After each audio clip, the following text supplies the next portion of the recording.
Hello. Hello.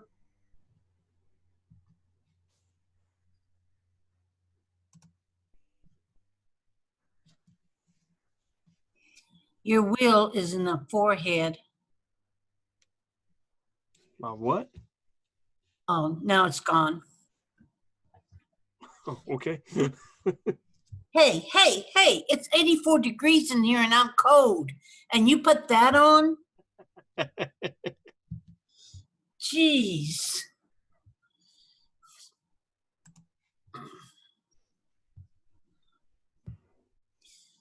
Well, how many days a week are you stuck with? Or how many, days? 5. Full days? Pretty close. 7.5 hours a day. Yeah, that's a bummer. Yeah, it sucks.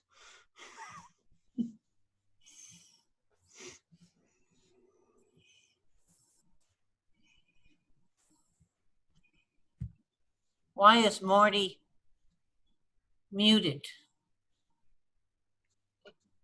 Unmute.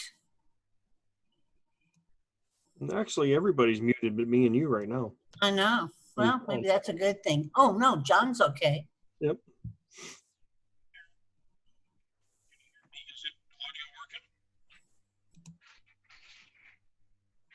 I can hear you just a little bit though, John. You're not quite loud enough. Raise the microphone volume. I don't know where to set that. Over at can you hear me? Yeah. John, over down on the left where it says microphone, that little up arrow. Yeah. And then click on that and you'll get a pop-up, and then just slowly move your cursor up and you'll see some of the options. I'm not sure exactly which one it is. I clicked it off. How did I do it? Oh, Carolyn made it. I don't know. Can you hear me? Yeah, I hear you. We can hear you. Okay, somehow I got back to the start here. I don't know. Okay, I got you.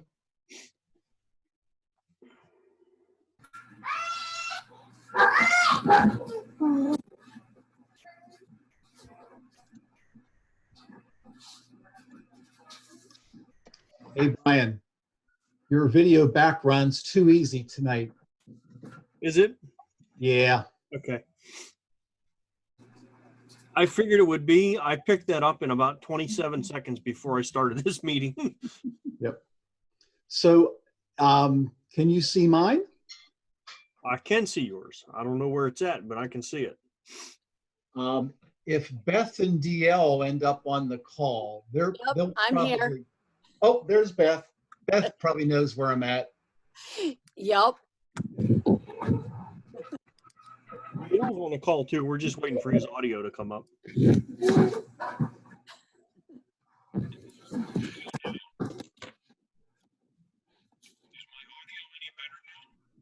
No. No, it's weird, John, because normally we can hear you with no problem. Yeah. I don't know what the heck is going on.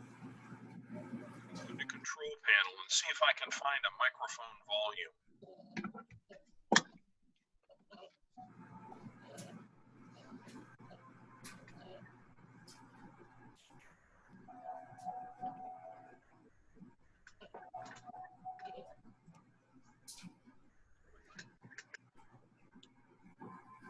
What?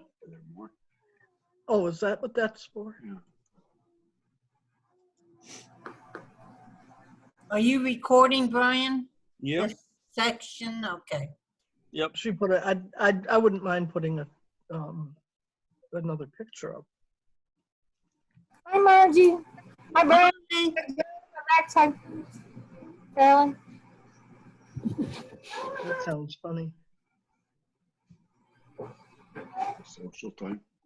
I don't know what's going on here. They're trying to make sure get people in, I think. Yeah, we usually just wait a few minutes, Carolyn, to see if anybody shows up late. Well, Monty was asking if anybody else was. Yeah, well, he was asking about the meeting. I was answering him. Oh, okay. You know, Brian, even I can get the background on that one. And I'm not good at getting movies. Well, you know what? I got to be honest with you. If anyone else would have put that on there, I wouldn't have been able to tell them what it was because Huh? I've never seen a single one. I'm just going down. I'm gonna go get my dessert. 1 and 2. Why? Because you had to come up? Oh, I can do it afterwards. It'll be dark. Go ahead. Now, Put some pants on her and take her down with you. Is it raining? not yet. Put some pants on her. Next one. There's some camo pants I just put in there. An orange shirt. Brian, is this any better? A little bit. That's a little better, John. Yes. How about here? Any better here? Keep Yeah, going. the closer you get to the mic, the more we hear, John. No, I'm sliding a slider on volume. Now, Yeah. now there's 2 Zoom volumes that have come up. What about There, this? John, you're good now. Yeah. Oh, No, we can hear Yeah. all right. Let me pull this one back. Now, can you still hear me okay now? Yes. Yeah.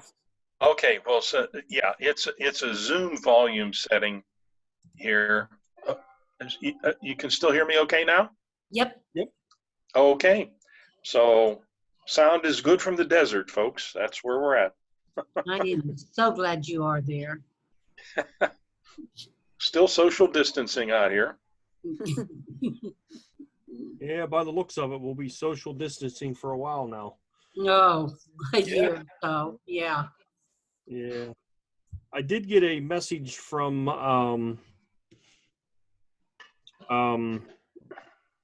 St. Vincent's saying that we would not be able to have a meeting next month there. They'll still be closed. Okay. So we know for sure our next WPS meeting will not be at St. Vincent's College. So we'll be virtual for that one for sure. Uh-huh. Okay, that's my first note. And I would say along with that, that the Town hall. yeah, the meeting for the Lightroom class on what would be the 6th, that will be a virtual meeting as well. I mean, well, yeah, it'll have to be because they're not even thinking about anything until the 8th or 9th. So, Right. so we know for sure that one and the WPS meeting on the 11th are both going to be virtual at this point. Okay. I'll put that in the Sunday update. Okay.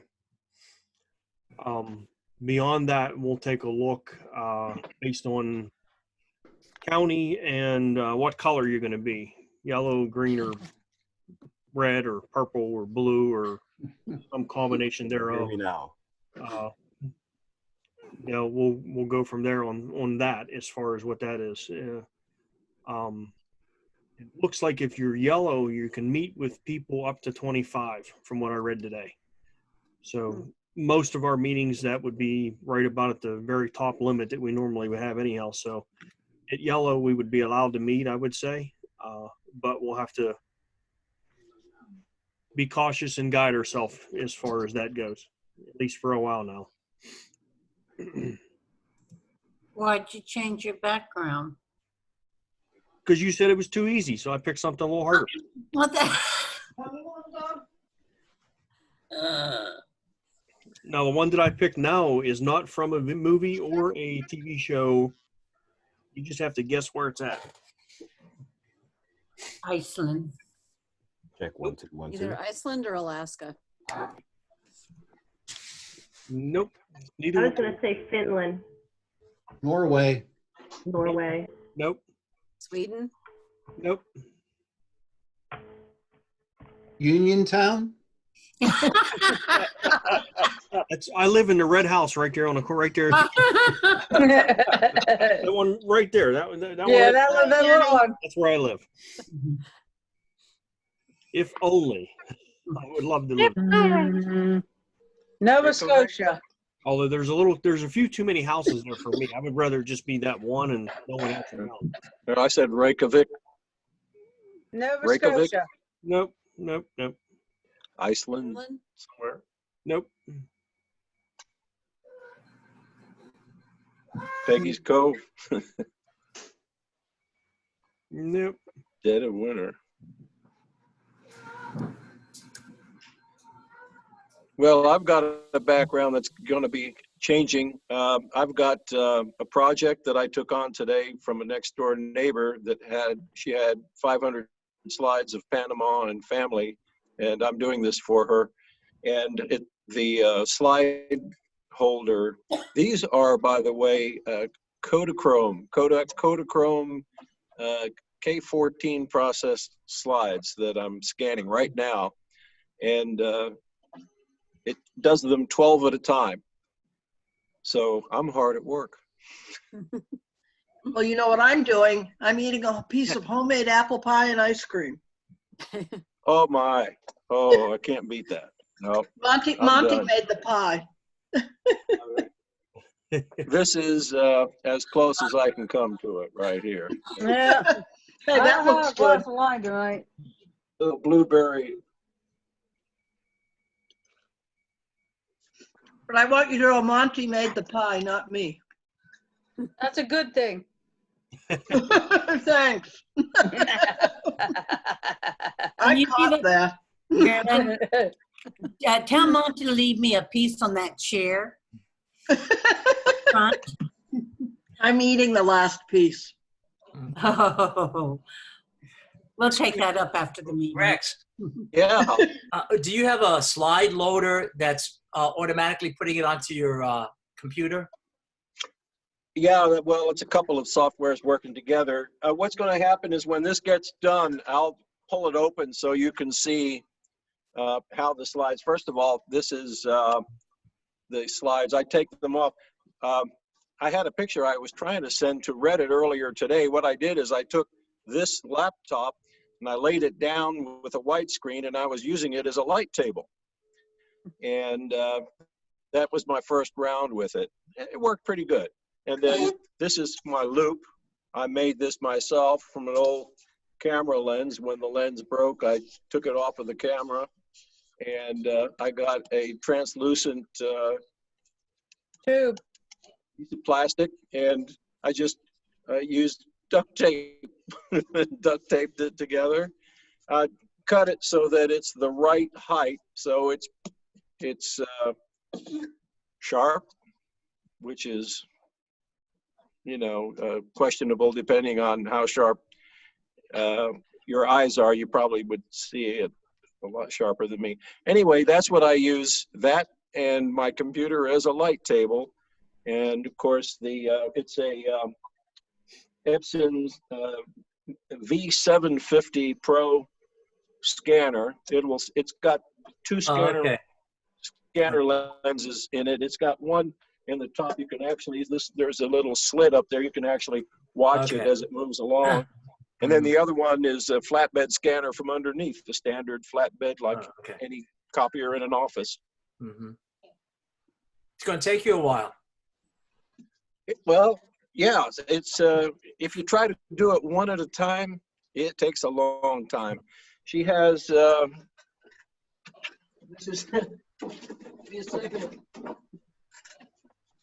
this is a shoebox from her attic. Good luck. Good luck. And that yellow sheet's the notes that she left me. That's my order. And no, but it's doing the work, and we can have fun here while that's going on. When it comes to the end of the 12th, it uses 12 slides at a time. I'll show you the holder. And the holder is designed so that the software that's in the scanner works with the software in the computer, and it finds each slide and it puts the marching ants around it and scans it and it numbers it. Is it kind of like this? I don't, well, Can't it's see not it. gonna show because it. Hold on. I see part of, we need some light on it. Oh, Now Oh, you have to yours talk, is- Beth. This? Oh, okay. Guys, That one whole Yeah, big. yeah, like that. It's 3 by 4. It's 3 by Yeah. 4. Because I have an Epson 4870, Mm-hmm. and that's the slide holder that it uses. Mm-hmm. But it doesn't do as many, and it's not nearly as quick as the 750 or the 850. Yeah, this came with about 5 different holders. It has one that's just a pure white backing that slides into the top piece so that it will reflect back down when you're using ordinary paper, like you're doing documents. And then it has a variety of holders. It has Go look outside. Go ahead. It has 6 by, it has like the 120, it'll hold a strip of 120 type film. Mm-hmm. And then it has a 5 by 7 film holder. And I'll have to look, and then it has a 35 millimeter strip film holder so that you can use strips that are of 35 that are 6 frames. It's a pretty comprehensive machine. I really like it a lot. good. Thank you. Mm-hmm. I actually noticed somewhere this week I seen it, and I know it was an app for an Apple Where are phone you going? that if you wanted to scan slides with an Apple phone, there's an app that'll do it. You just have to lay the slide down on a light box, and then you take the phone and use this app, and it takes a picture of the slide and turns it into a picture for your phone that you can work with from there. I'm sure the quality's File size. Yeah, I'm sure the file size and the quality is not quite as good, but Well, it's a neat maybe. way I of- was asking. It could be very good. I just was asking. yeah, it would be a neat way of being able to get slides, at least if you have slides and you want to get them onto the computer and get them out onto social media and stuff like that. It would be a quick way of doing it, I would say. Sure. But I don't remember what the name of the app was, so I'll have to do some research and see if I can find it. I seen it on a commercial during a YouTube video I was watching, so it's hard to tell where it's from, but I'll look for it. I know Lomography might have something because they make a little box that actually has I think it even can put a light up through whatever it is, and you can stick negatives, slides, whatever in it, and there's different adjustment things for different phones. And I think that they made an app to go with it. But the toughest part is if you take pictures of a negative, finding an app that'll actually flip it from negative to positive. Because that's what I've had trouble finding. Yeah, reversing it. Yeah. Greenland. Because Snapseed doesn't do it, believe it or not. I'll tell you, this is talk about doing off the wall things. Let's see if I can do this. I've got a couple of shots that I took today of the setup. Here it goes. Let's see. Let's just see if I can get this onto the screen. Okay. Margie, I'll turn it in this way. I heard you yell out Greenland. You were right. Greenland. Okay. So I don't know if I can get the reflections out of it, but basically that's what I did. That's what I did with it. Oh, okay. Right here. Okay. I just laid it out flat, and then I put the slides down here. And there's my loop. Rex, I'm sorry, I don't understand the purpose of the loop. Well, what you do is you're looking through, there's 500 slides here. And a lot of them are this tree line and that tree line and that tree line. And then there's a person, she wants family and things like that. Then I can look through and I can decide which ones to put in the holder. I don't know if it's done yet. If it gets quiet, what I'll do is I'll pull it off and you can see. And instead of taking however long it takes, 2 minutes per slide, because I have it set so that it goes back and does a, it's an IR dust reduction. Don't know how that works, but Nice. it looks at the surface of it. It doesn't look through to see the dust. It looks at the surface of it and takes it out from there. And it does a pretty good job. Okay, the loop is just for your personal use to see what's on the slide, is what you're saying. Oh, yeah, we just culling them. Here Okay. we go. It's done.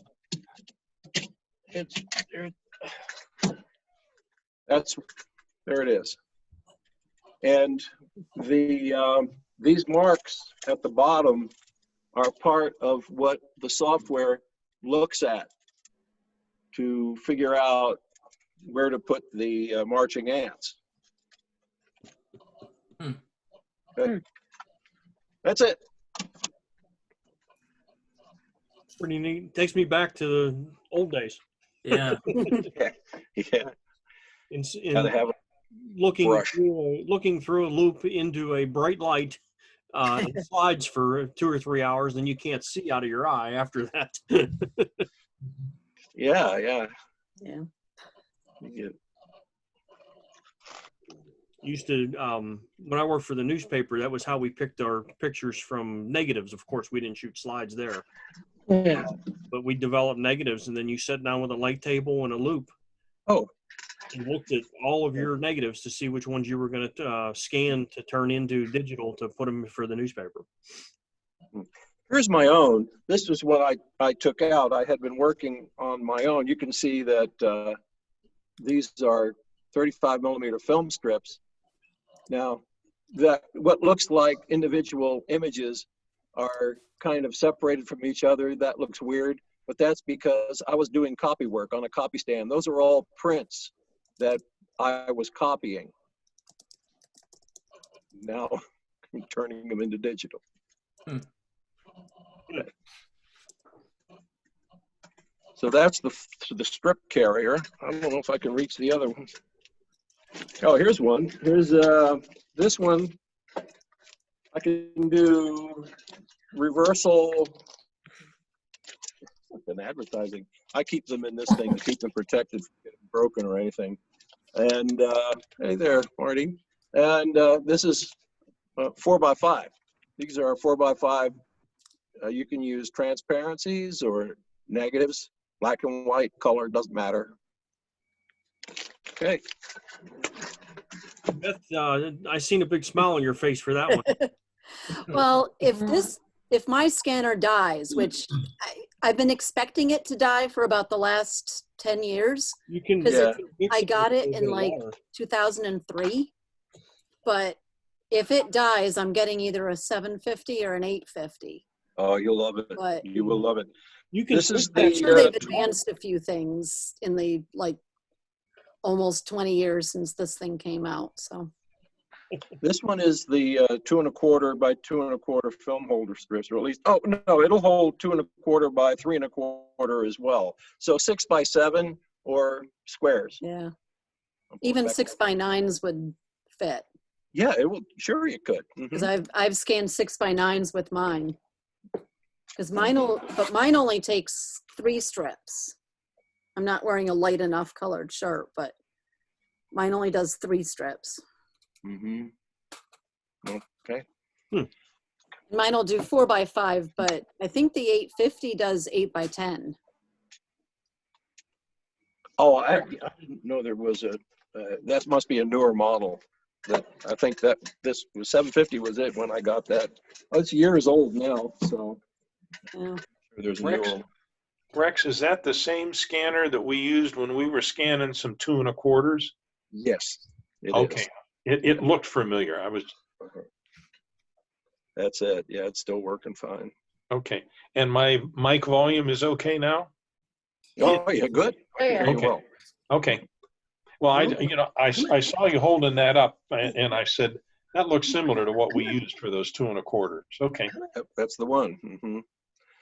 Yeah. Also, I have one that will hold down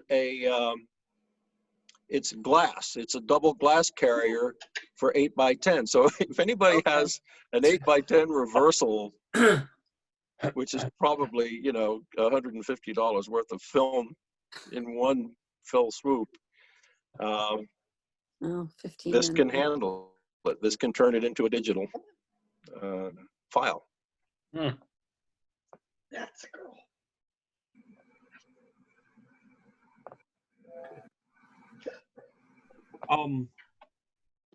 The 850 does do 8x10 transparency. I just looked it up. The 850 is $1,149. Yeah, Not all. this cost about the same as its model number. It was about $800. Yeah. Does anybody know whose name is Owner? OWNER? Have you remember seeing that name on here before? Yes. Okay. I forget who it is though.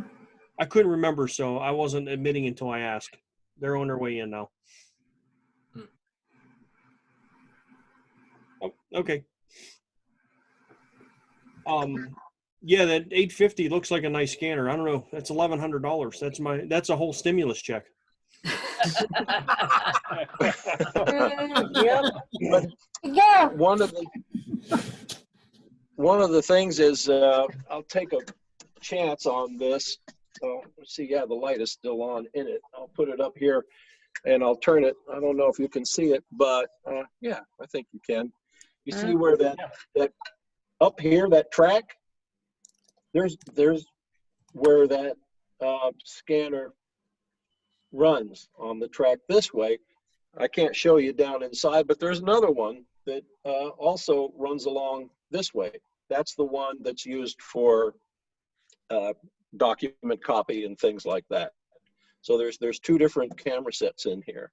And one of the things that I learned in the lower priced units, this glass is an optical flat treated glass that is a higher quality glass than the lower priced machines use. So what you're paying for in that model 850 is well, and I paid for it in this one too, was the higher priced glass.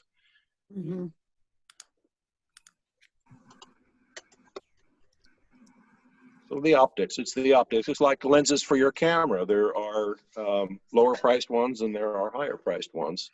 And they do the same thing with the optics and scanners. Do you know if that one's is it anti-Newton glass or is it? I wonder if that's in the that 8x10 double glass holder might be. Okay, probably. I'll disappear for a second. Let's see if I can get that. And actually the V800 scanner is only $900. And the only difference I think between the two is the 850 you can do liquid mounting. So you can get better contact if you're doing, like, if you're going to scan an 8x10, you might as well scan it as best you can. Yeah, but this is a glass 8x10 holder. You gotta be careful with this baby here. There it is, this one. So that takes care of one piece of the glass, and of course the other one is already there. So it traps it down. You just lay this in there, and then it's trapped in. Rex, are you working by commission or by the hour? Oh, God, I got to stop showing off. I don't often have a conversation with people about the things that they like and I like. So this was a good session for that. That was a good thing to show tonight. That was what that was really what my intentions were for this meeting, just to be kind of off the cuff and what we come across. So thank you, Rex. That was a good explanation of what you got going on in the background and your equipment that you're using to make that happen. One more add-on. Those holders, they're always exactly in the same position because there's pins that they have to fit into. So just one little extra piece of information. Beth, maybe you have that on yours too, right? Those holders drop down into pins so that they're always in exactly the right position.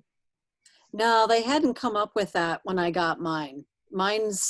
They just slide in, and you have to make sure that they're snug up against the edge.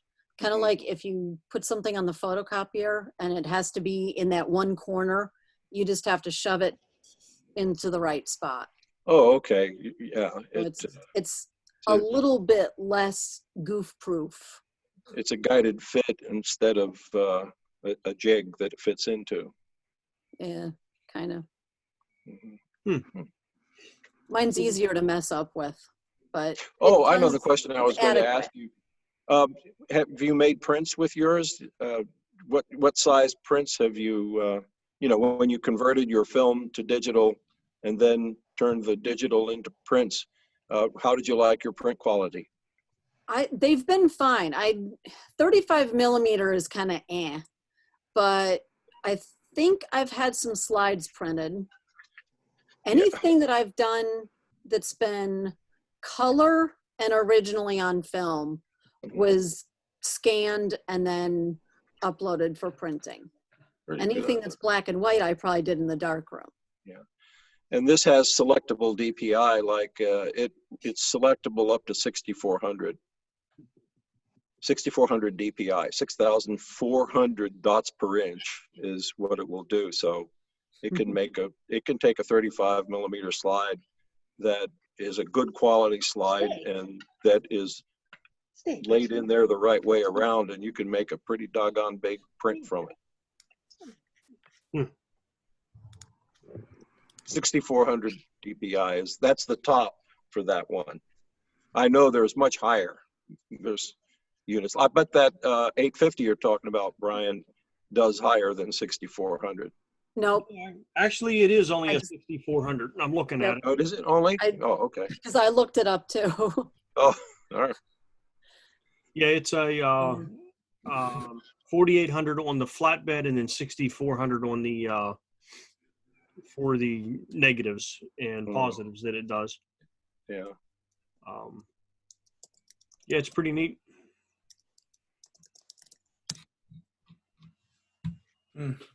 Anybody else got anything going on this week? You want to help me unpack? Pack? Can I do that and stay 6 feet away from you? Probably. Okay. Throw stuff in the dumpster?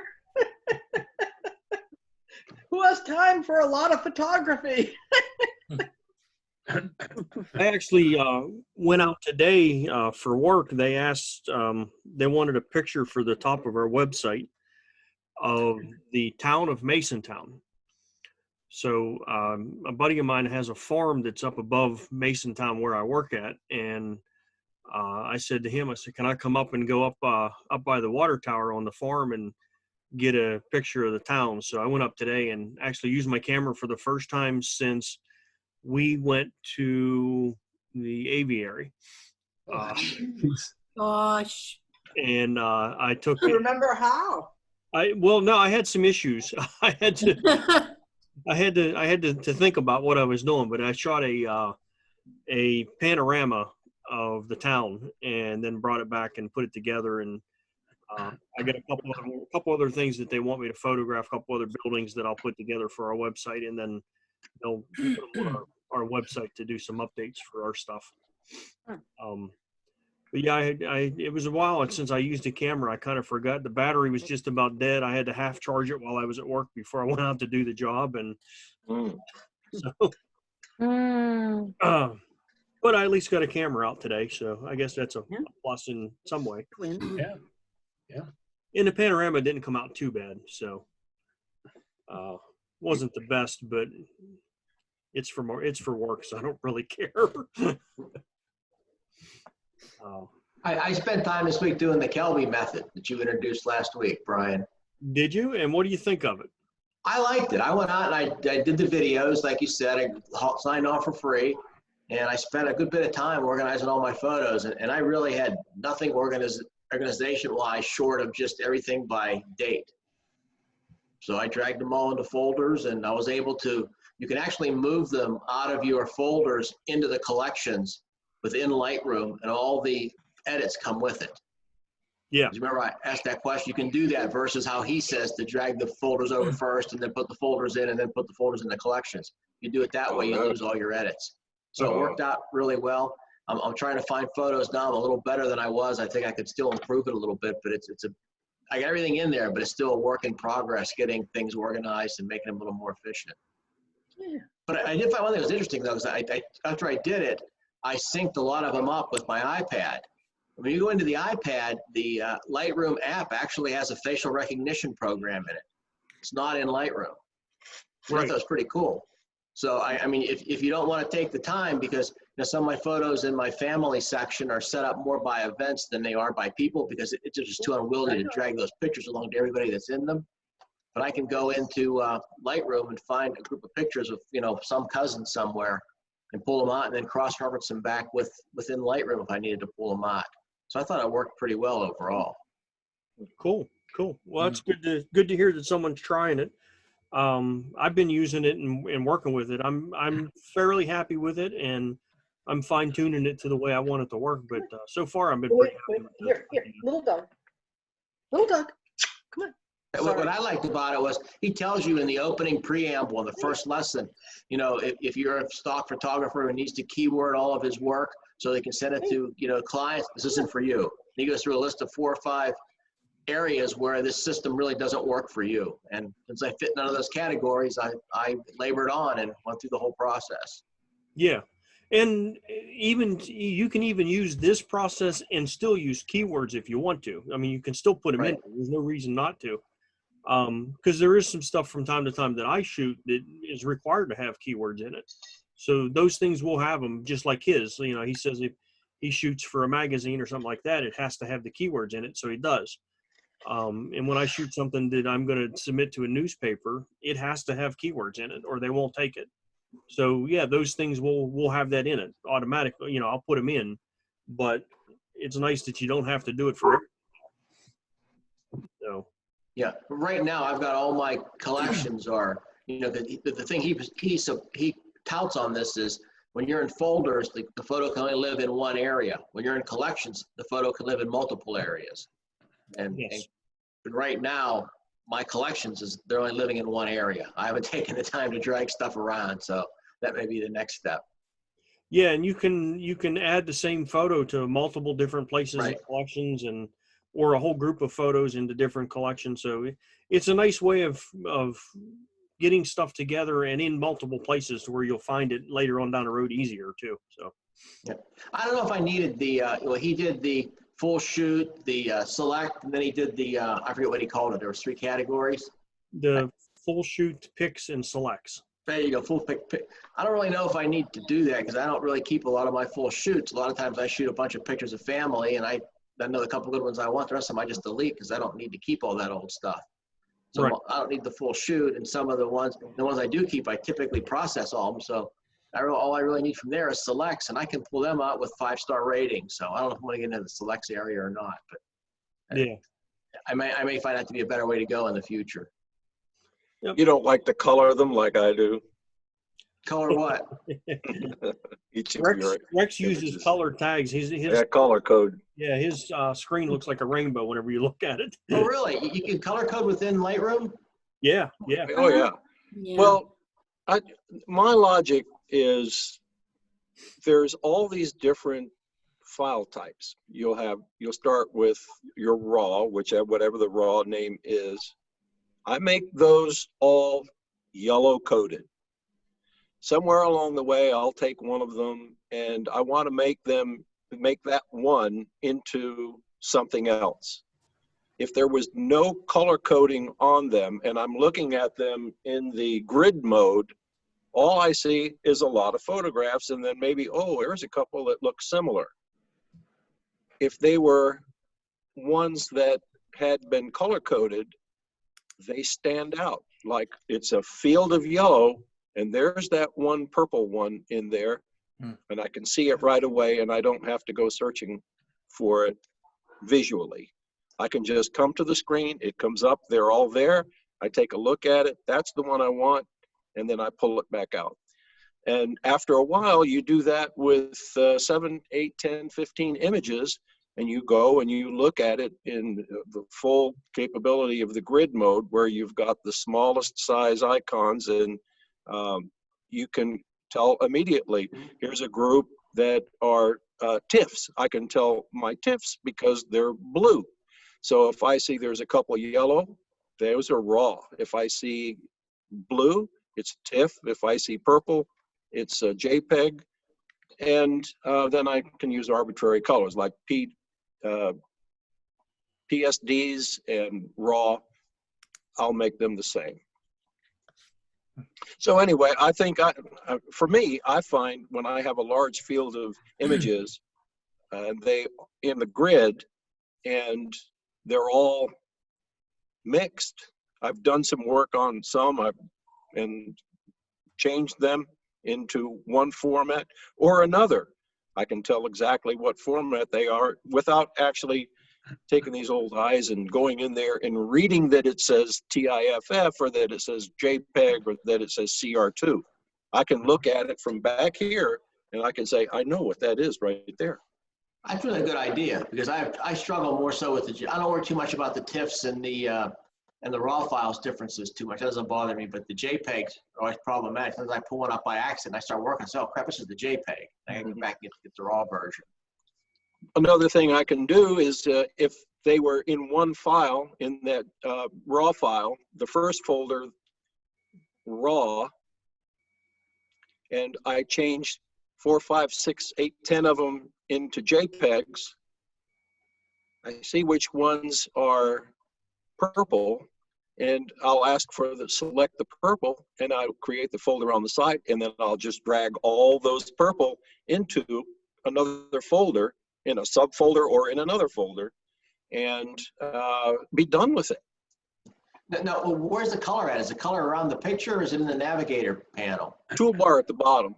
The bottom. Maybe Brian, you can bring it up and show them. Flags, stars, color, paints. It's called paint. Oh, I see the paint. I see the paint on. I have it up now behind the meeting. Let's see. If we wanted to make that, let's go to grid view. Wanted to make that a color. I think it's done in develop. Oh, you see it's in both. You can have them in either. It'll show up in either. And over on the lower right-hand corner of it is where you can hit the... oh, I see them. Okay. This is where you would search for it, but where do you actually tell that I want that to be? I usually use it in develop. Down at the bottom, Brian, look at the little paint by the figurine. The paint can that you have down there below them? Yeah, that. And then you choose a color. No, I don't use the paint can. Go over, wait a minute, Brian. Go back down into that bottom tool trough there, and then move your cursor all the way over to the right corner. See that second? You got up now up, right there, right here, to the left. To the left, there's two little deltas there. It's the one in the corner, the absolute corner. Click on it. This one. No. Come back up. Come up. Yeah, now they're right there. Nope, too high. Right there. You see where it says thumbnails? Yeah. That's it. You got it. Now take a look. There, color label. You can lay them all out in there. They'll all fit. I mean, it doesn't leave you much room to do much, but you can get them all in. There they are. So you can change their color. Yeah. That's pretty cool. Okay. And then if you turn your filter on to custom, you just click the color that you want to look for, and it'll show only that one. So when I filtered for just the red one down here at the bottom right-hand corner, then it showed me only that red one in that group of pictures I had available there. Same as if you would filter for a 5-star or a pick or whatever filter you wanted to use. Yeah, it's just one more filter, that's all. But it's a good idea, because you're right, because visually it's better than even the flags, because flags are hard to see when they're on and off. And when you got a bunch of small, pictures up there. Right. One thing, if someone has an external hard drive and you want to take a folder, let's say Bushy Run or Hannistown, you don't, what you have to do is make sure you do it in Lightroom and not outside of Lightroom, because you'll lose your folder.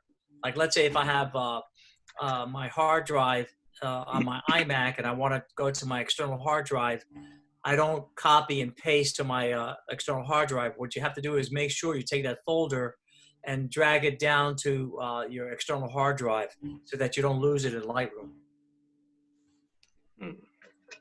When you say it, when you add a new folder, or No, let's say you have a folder. Let's say if you create, let's say Avery or whatever it is, right?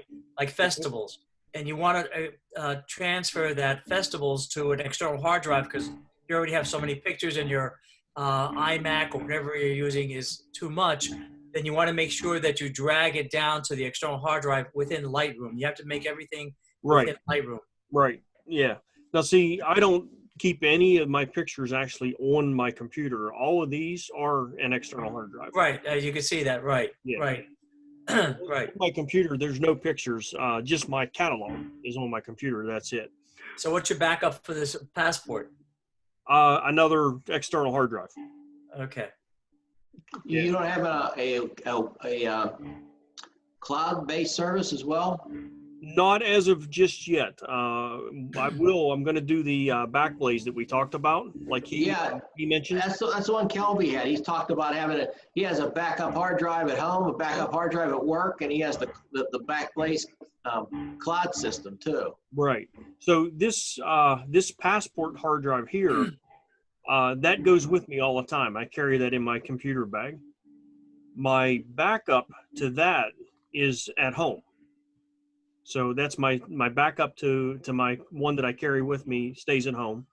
And then this passport is the one that I carry with me, and that has my pictures on it.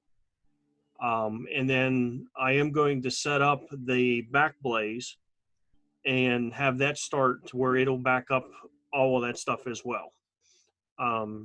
That way I have a third copy of everything. Actually, I do have a third copy of everything because I have 2 external hard drives at home that are back up to each other. That way everything gets copied twice. But that's just me personally. I like copies of copies of copies. So yeah. I lost a lot of, I lost about 11,000 photographs once. Wow. The hard drive going bad. So yeah, I make it a personal thing to back up my backup. So I have 3 backups of everything, but I am going to do the cloud backup as well. Could you take a few minutes and explain all this to me? I just lost 18,000 on Monday. Oh, man, I'm sorry to hear that. Been there, done that. 18,000. But basically, I mean, the simplicity of it is that just like here in Lightroom, my passport hard drive, that's an external hard drive that I carry that has a copy of all my photographs on it. On my desk at home, which is where I'm at right now, there is 2 more hard drives, a 4 terabyte and a 3 terabyte hard drive. Those are backups to the passport. So everything that's on the passport, I don't do them as often as I do just like like we do the backup of the Lightroom whenever it closes. I don't do the external hard drives at home as often, but I do them. The one drive I do once a week. The other drive I do once a month. And what I do is I just go in and make a copy of what's on my passport drive to my 4 terabyte. And then once a month, I take everything that's on my 4 terabyte and copy it to my 3 terabyte to make sure that it's a exact copy of everything. And that's really what I'm doing is just I'm making a copy of a copy of a copy. Do you use the backup system within Lightroom, or do you use another software program when you back up your pictures? The copy that goes to the 4 terabyte is the backup system in Lightroom. And then when I do from the 4 terabyte to my 3 terabyte, I do that one manually. Did you ever hear of a program called SyncToy? No, I've been looking for something that will sync things so I don't have Sync to do Toy. it manually. This is the program. It's free from Microsoft. It's called Sync Toy. It's a stupid name. I am writing this down as we But speak. it works. If you give me, I'll show you how it works. It's really simple. Can I take control here? Yeah, let me shut my screen off real quick. Yeah. And I'll give you the screen. Actually, while I'm on here, I just want to show you that this is that panorama that I did today. Very nice.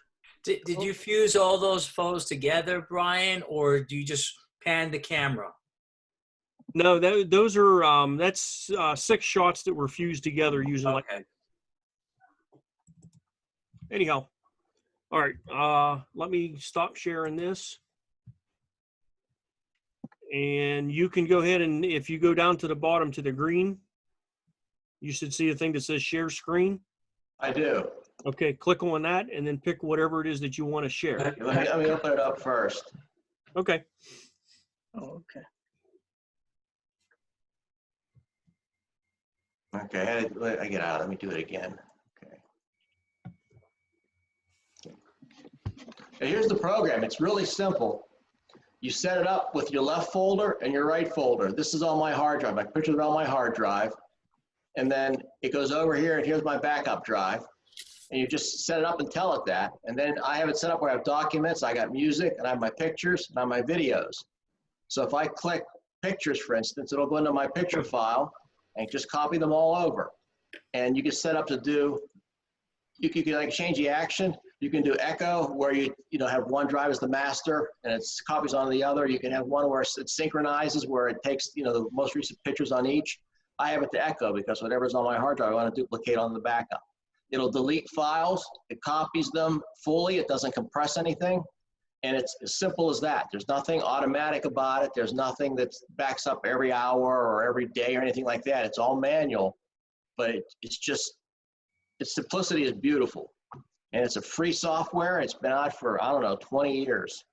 So does it What's the limit? Does it have a limit to the capacity? Not that I found, not that I know of. And is it, I call it a cloud. Somewhere there's a brick and mortar building with it in there, but is it an iCloud type? It's a cloud type function? No, it could be. It could be. What you would do is, see, you would create a new folder pair. You would come in here and say your left folder is what you want to copy from. It'd be your hard drive where your pictures are, and your right folder, you could specify a cloud location. Oh, okay. It's just a carrier. It's a carrier. It's just a program. Just a program that takes stuff on drive A and dumps them on drive B. And it does a great job. What I like it is, I have a lot of stuff, we have a lot of financial stuff on softwares, and my wife will do stuff, but she's never sure if she screwed something up. And the answer is just don't sync toy it. So if you screw it up, I'll go out on the backup and pull it off. So in that respect, it's great.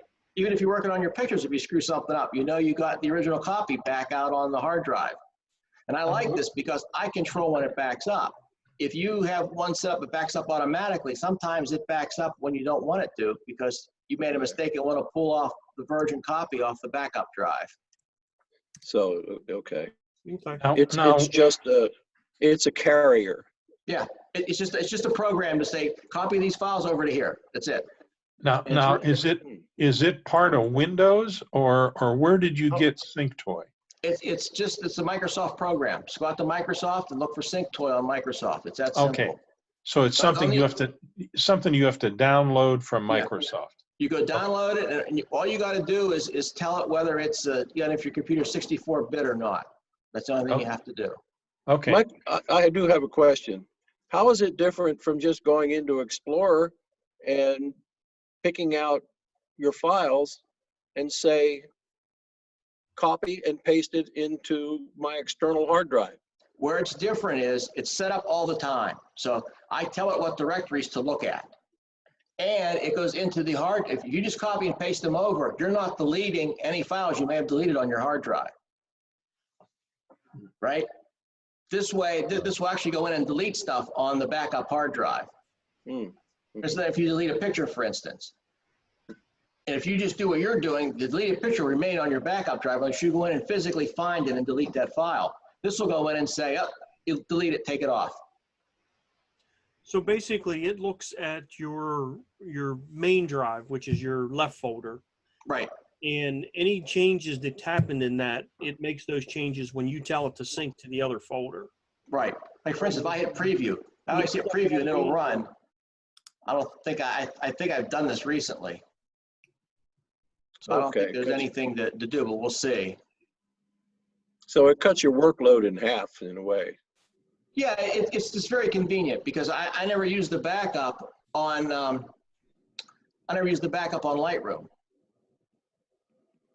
See, it just looks, so you can see it now. It's going through all the directories. See it flipping back from C to W, C to W, C to W. And it's comparing all those drives where all my catalogs and photos are. Well, Lightroom is very selfish. It doesn't like things to happen outside of Lightroom that it doesn't know about.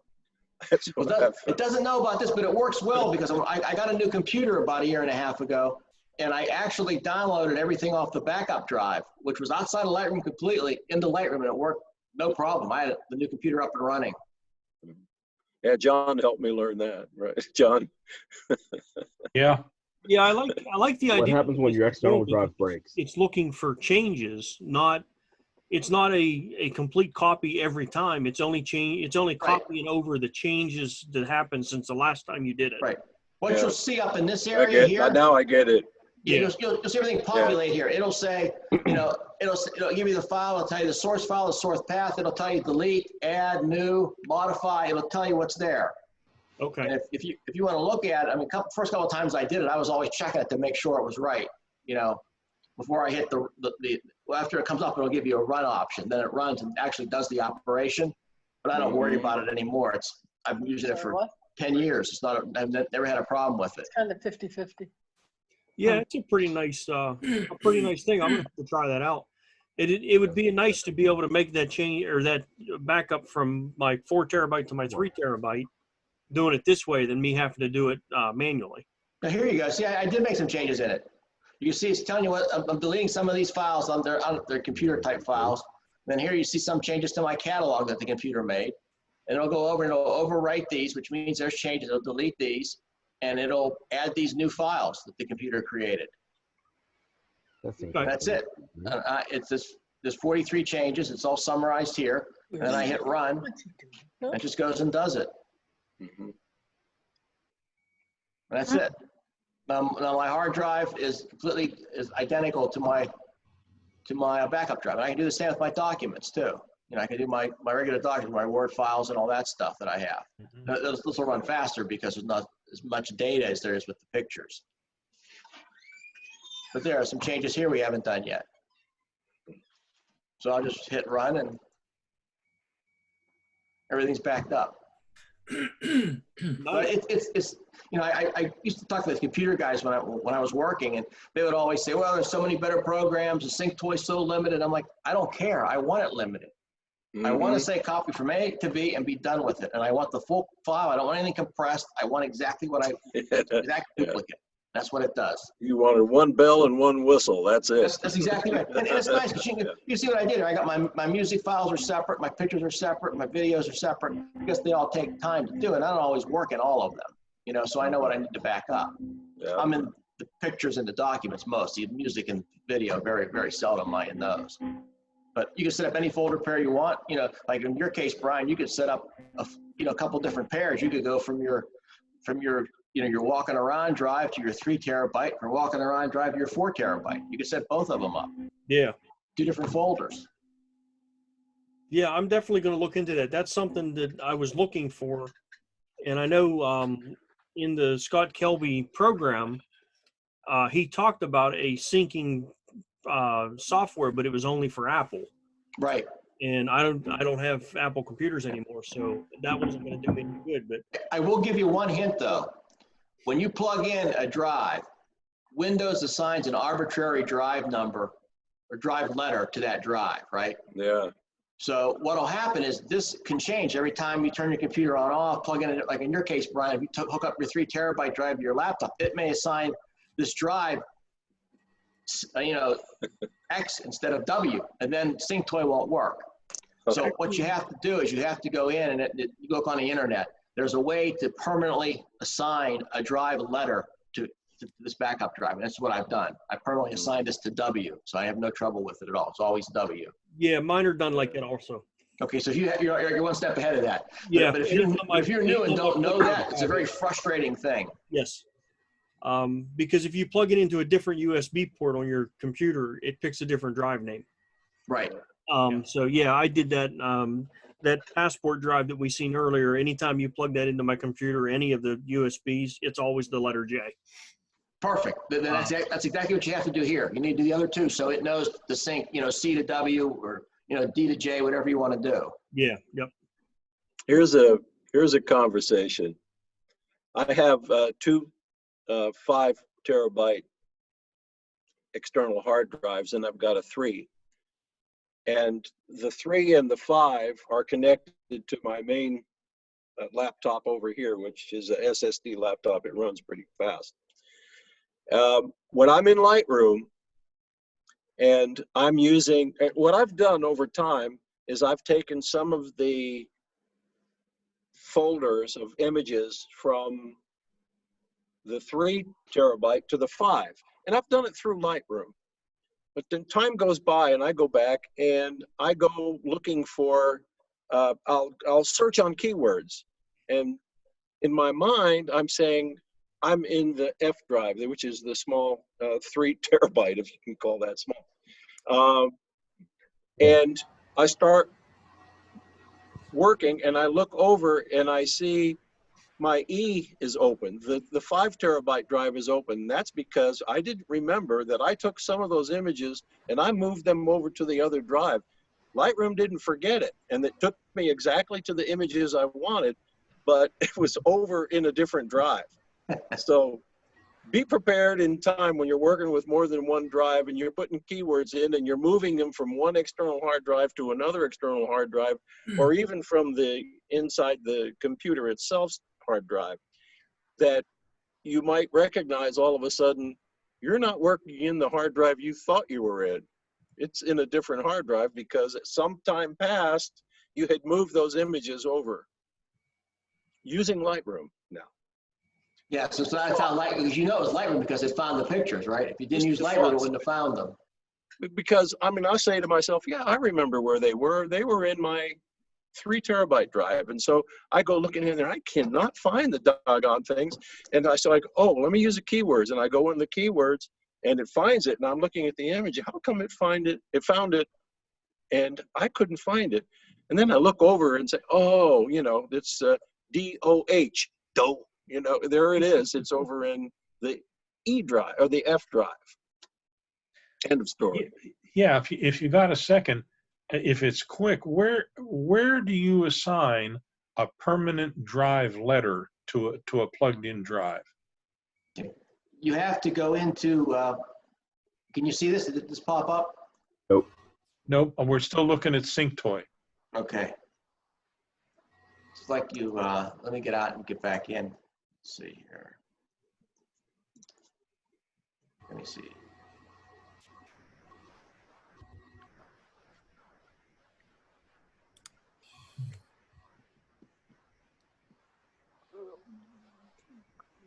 If you want, I can shut off your screen share. That's the wrong one. Whoops.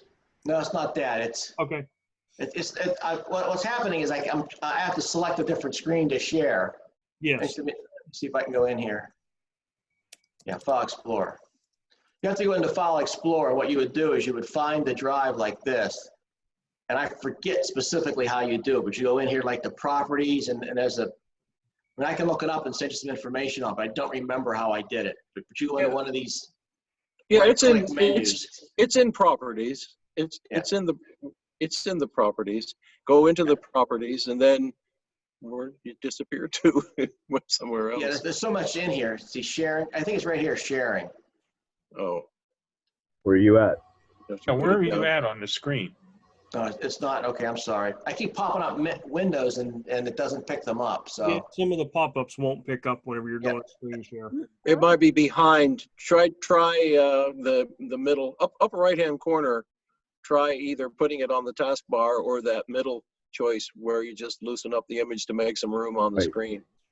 Are you sharing just that window or are you sharing that screen? Well, I was sharing just the window. I don't know. I just Why? hit that when I first got on, but I don't know how to share the screen. Let's see. Share computer sun. No, I don't see anything on here to share the full screen. Let me try it again. Put that particular screen on the taskbar for a second. See what's behind it. It won't show us. He has to. There's. How's that? There you There go. you are. Okay. Yeah, what I did was I right-clicked on it and then got into the properties and then I clicked on sharing. And I think it's in here in advanced sharing, I believe. Well, maybe not. I honestly, it's one of the, it's like when you do a computer thing. I did this a year ago. I don't remember specifically. Oh, okay. Well, But I'll I can get on find the it and send it internet. to you. I'd be glad to do that. I'll get on the internet and I'll look it up. Yeah. Okay. No, you know what? Thinking about it, it's not a folder. It's the hard drive. You have to right-click on the hard drive itself. I think you Okay. have to right-click You on may the be hard right. drive, and there you will get your manipulation of assignment. Okay, find that hard drive and right-click on it. There you go. Now, whoops, whatever. It's hiding behind there again, I think. Yeah. Okay. Yeah, you're right. Sorry, I'm moving too quick. I guess I'm just not used to sharing. See, there you are. Now you got it. See, now you're, of course, gotta be careful. Yeah, that's the drive. You give it a name there. Yeah, I don't remember where it's at. I know I right-clicked on something, and I remember what the final screen looked like when I actually, right-clicked on that and assigned a letter that wasn't previously assigned, but I can't seem to find it You now. actually have to do it in disk management on Windows 10. I'm sorry? If you're in Look, Windows 10, you right have at to edit. disk management. Right where it says edit? No. Just You have to permissions. you have to open a Okay. program that's called disk management. Yeah. Share my screen. And from there you can assign the letters through there.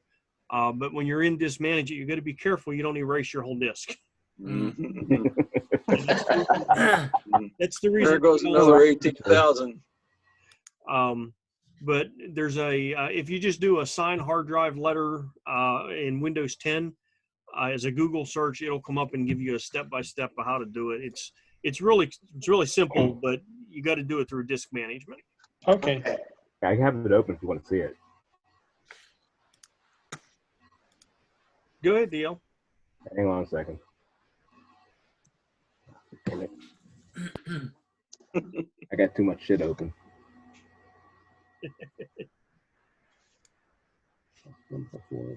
Well, I'm gonna have a drink while you're finding that thing.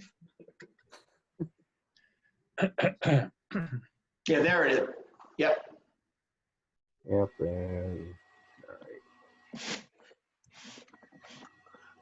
Now, DL, where did you get to computer management? Where was that at?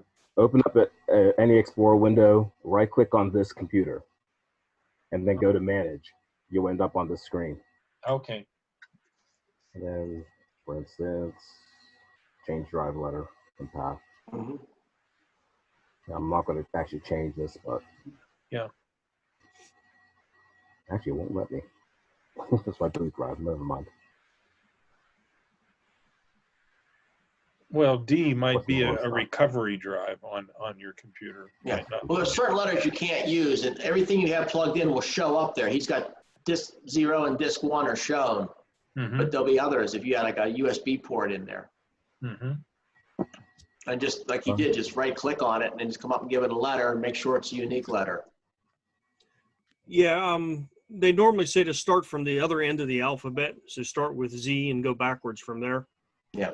Yeah, you notice mine was W, so that's where I was. I was at the end of the alphabet. Windows works from the other end of the alphabet. It starts with usually with C and goes forward from there. So start at the other end of the alphabet when you start picking yours,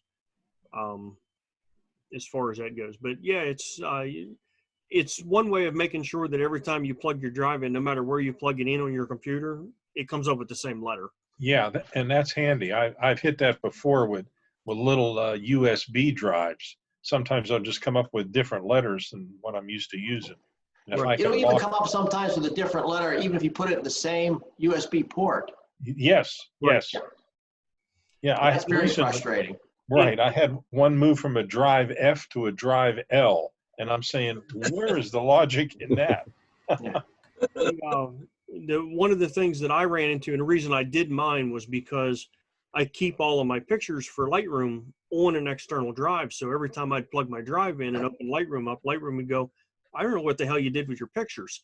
Yeah, so yeah. I'd have to go find them, and I'd have to go through the process of telling Lightroom they're over on drive XY now. And last time they were on drive F, and next time they'll be on drive Z. So I got tired of that, and I found this information and said, oh, I can fix that. So now every time I plug that hard drive in, it's the letter J every time. So Lightroom never has any issues with finding where the pictures are because they're always on letter J. Yeah. And we were talking about hard drives. I just wanted to point this out. Let me share a screen here with you guys. This one.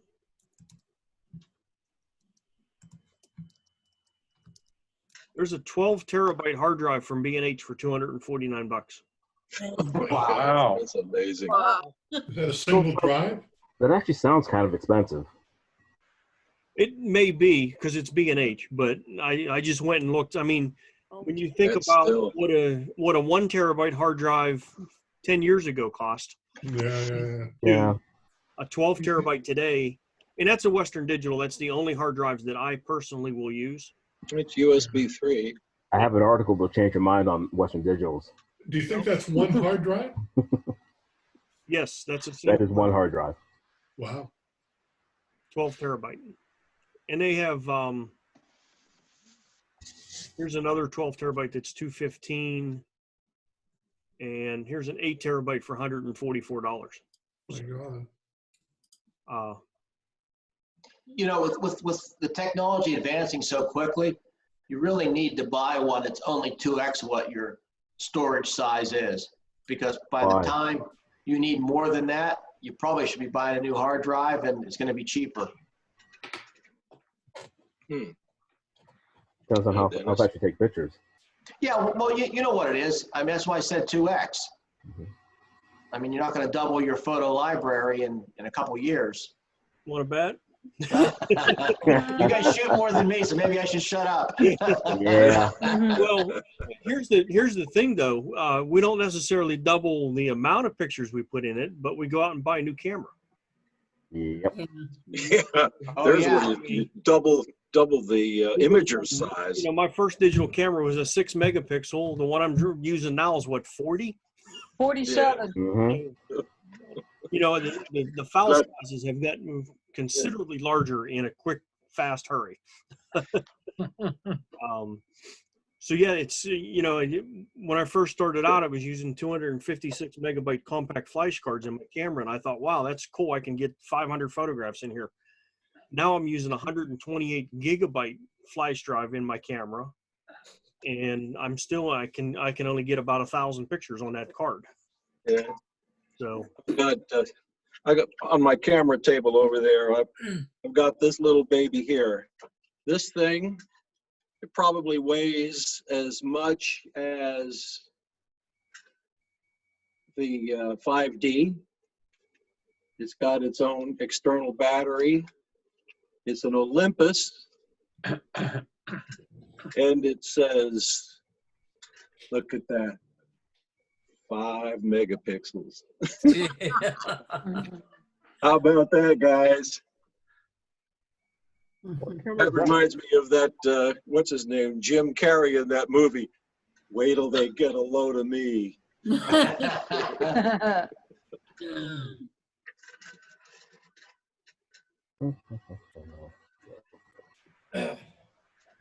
sorry, guys, I had to go get some more water.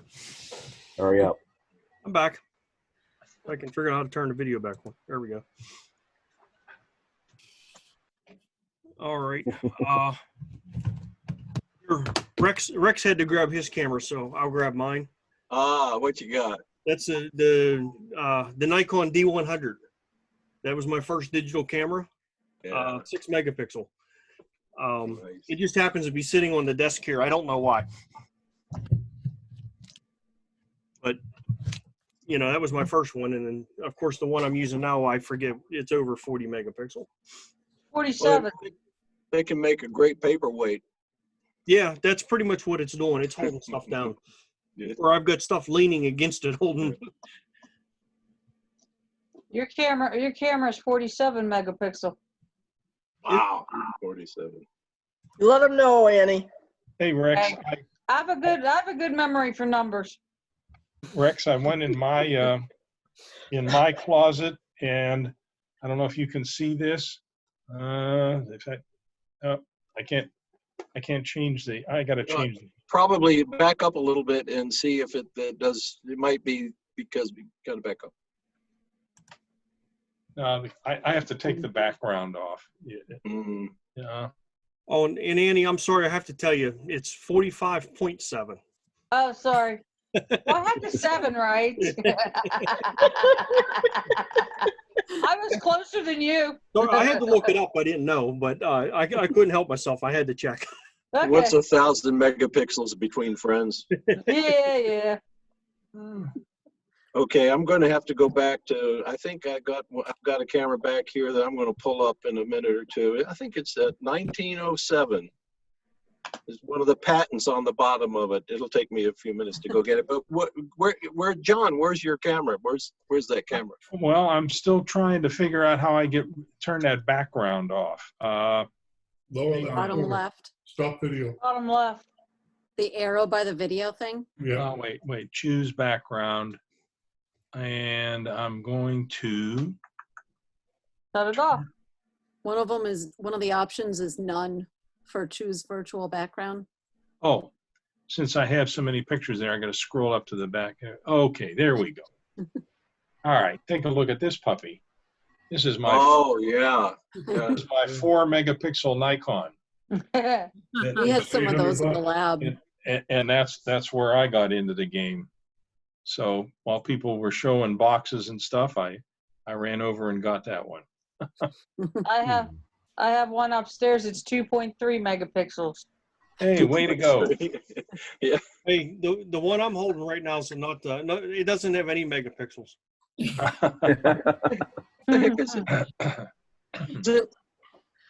It's a Brownie reflex. Oh yeah. Oh. Okay. Yeah, Beth's got. I have. You guys smoke them if you got them. This one's a 6x9. Oh, there you go. Folder. Except that it focuses by guessing the distance. That's not my strong point. Especially since it's in meters. That reminds me, I should pull out that tote that I got from that photographer guy that I don't know what all's in it and just show it. You guys can tell me what it is. Okay.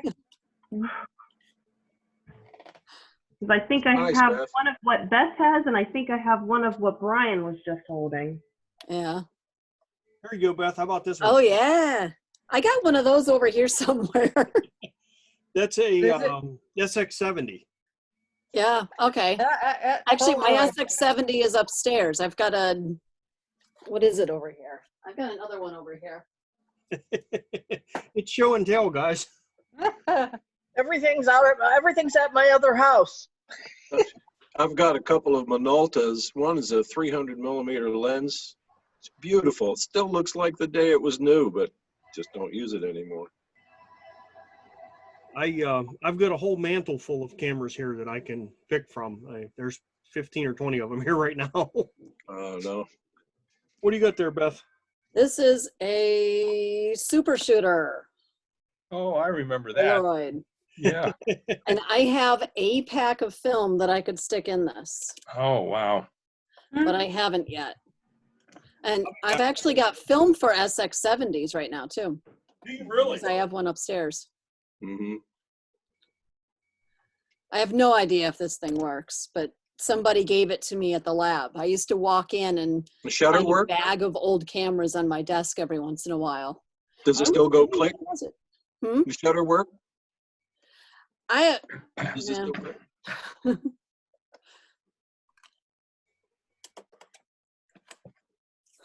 It's all covered in dust. Let me Brian go get left. this. I'll be right back. Yep, it's turning into show and tell. Everybody's Okay. reaching But I on shelves. If I ever do a Zoom thing from my laptop, I could show the whole dark room. Mm. But I can't carry the iMac over there. Okay, guys, how about this one?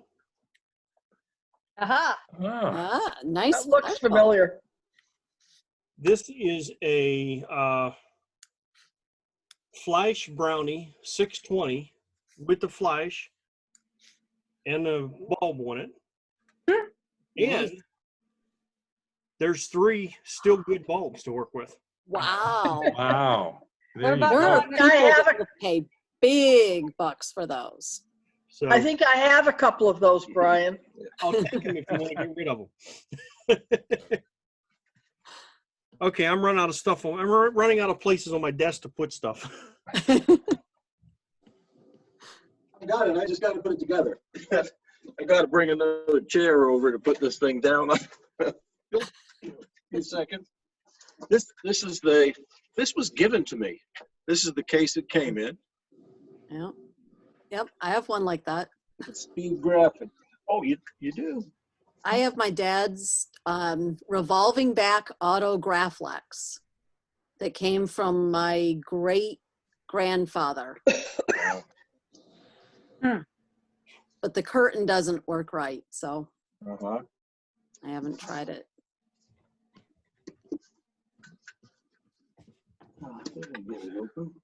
Okay, last one for me.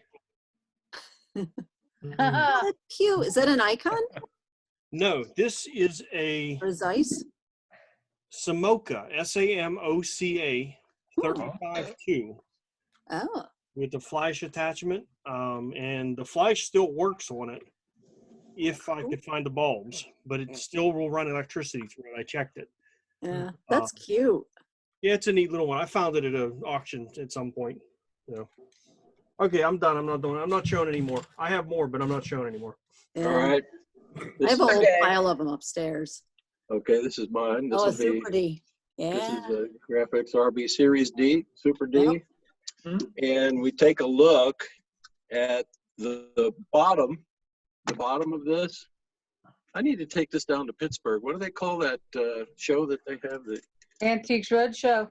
Yeah, Antique Roadshow. RB Graphic.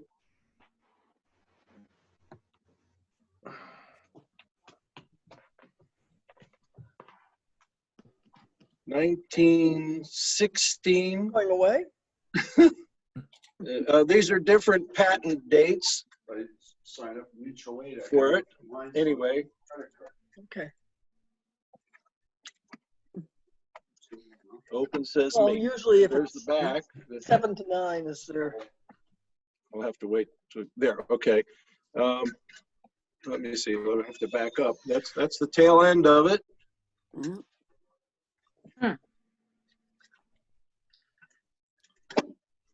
This is the front end of it. And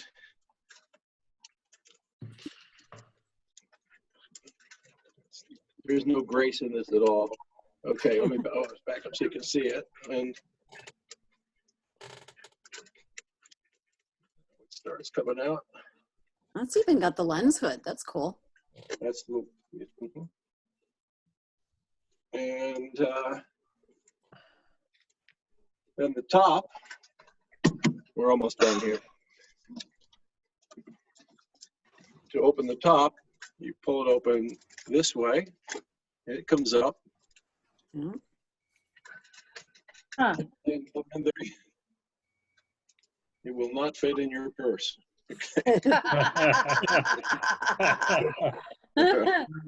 I've never seen one of those. Yeah. That's neat. Mine's kind of like that, your, but a little bit like longer. your grandfather's, Beth. Like your granddad's. My great-grandfather's it's like that, but it's a little bit longer. Mm-hmm. That one's actually a little bit more compact. Well, this one is, I forget, it says the lens is a f4.5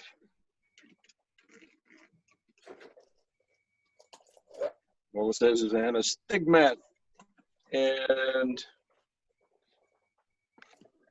it will not give me the,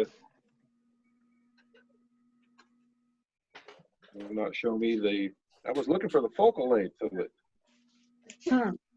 55, Not the chippies you get. cancel. Cancel.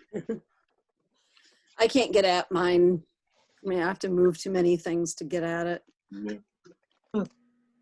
All right, I want to Removing back and a revolving back. Yeah, I want And to show you that's one mine. more thing, Beth. I have a cute little lens though. Let's, 1 pound. oh. Sodium sulfate. And there's still sodium sulfate inside the bottle. Yeah.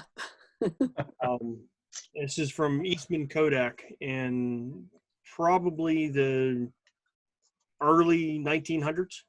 Yeah. Dated on it. I found this actually in Pittsburgh on Fifth Avenue coming into town. You guys ever been to the junk store that's 3 stories tall? Down by it's down by where the Penguins play. No. Anyhow, there was a basically a pawn shop type place, but it was three floors completely full of everything you could imagine. And I was there one day just kind of wandering around through the place, and I came across that. And I think I paid the guy like $20 for that bottle. But where else are you going to find sodium phosphate in an old bottle? Yeah, yeah. Very cool. Folks, I'm going to duck out. It's 8:30 here. I got to duck out. So, Okay. Brian, it was. Okay, we'll see you, John. Right. Good night, John. All right. Catch you later. Hi, John. Well, that was fun, show and tell. Anybody else got anything else going on? I've got dust all over everything now. Yeah, I just got one follow-up on that lens. Why I couldn't find the millimeters is because it says 6 3/8 inch. Yeah. It's measured. They used to, I have one camera in the back that I can't get out. It takes 2 people to carry it out here. It's a Kodak 8x10 copy camera. It has twin bellows. It stretches out to about 5.5 or 6 feet in length. With an extra set of boards that you attach to it so that it can slide the bellows all the way out in length. I found it in some newspaper ad at some point and went and picked it up. It has the rear glass in it, but I don't have a lens for it. But it was, I think I paid $100 for it. But it's not something that you can take out to take pictures with, but it is an 8x10. yeah. Even a regular 8x10 is not exactly easy to haul around. No, they're big. Yeah. It was in really good shape. That's the reason I bought it. And like I said, the back glass is there, and it didn't have any cracks in it, which is rare on something of that age. Yeah.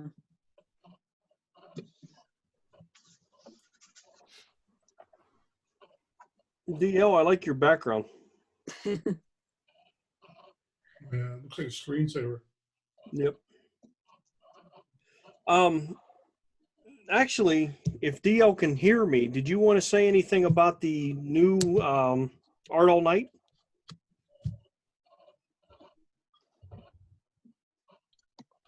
There's really not much more I can tell you. Pretty much all we've done so far is just come up with the stuff that I sent you.